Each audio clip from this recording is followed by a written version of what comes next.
اور بھائی اسی سلسلے میں یہ بھی کہ جب رمضان گزرنے لگتا ہے، عید آنے لگتی ہے، تو رمضان کا جو تھوڑا تھوڑا جذبہ تھا وہ ہو گیا پورا. اب بازاروں میں راتیں گزر رہی ہیں. عید کی خریداری ایک مستقل مسئلہ ہے، اور عید کی خریداری کے لیے جو ہے یہ اس کی پرواہ نہیں ہے کہ اس میں ضرورت کی حد تک آدمی محدود رہے. اس میں ایک دوسرے سے بڑھ چڑھ کر خریداری کی نیت سے بعض اوقات آمدنی بھی حلال حرام کی فکر مٹ جاتی ہے. اللہ بچائے. خاص طور سے خواتین جو ہیں وہ مردوں پر زور ڈالتی ہیں کہ فلاں چیز بھی ہونی چاہیے اور فلاں چیز بھی ہونی چاہیے وغیرہ وغیرہ. تو یہ اپنے جتنی آمدنی ہے اس کے دائرے میں کرنے کی حد تک تو انشاءاللہ کوئی مذائقہ نہیں، لیکن اپنی آمدنی سے بڑھ کر قرضے لے کر ناجائز آمدنی حاصل کر کے رشوتیں لے کر اور ناجائز کام کر کے یہ چیزیں کرنا یہ اپنے لیے آگے انگارے خریدنے کے مرادف ہے. اور رمضان کی راتوں کو اس کام میں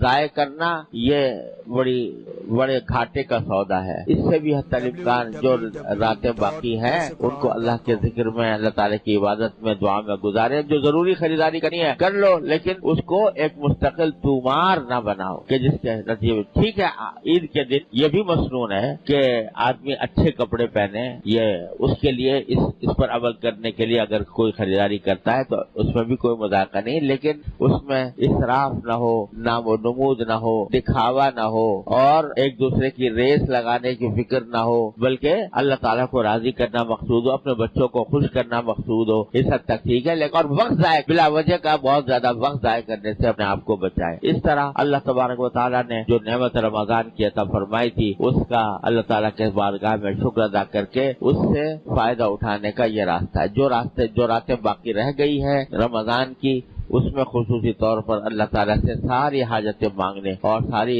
اپنی ضروریات اللہ تعالیٰ کے سامنے پیش کر دے. اسی سے تو یہ بھی مانگے کہ اللہ تعالیٰ باقی ہماری جو زندگی ہے رمضان کی وہ بھی اللہ تعالیٰ اپنے فضل و کرم سے اپنی رضا کے مطابق ڈھال دے.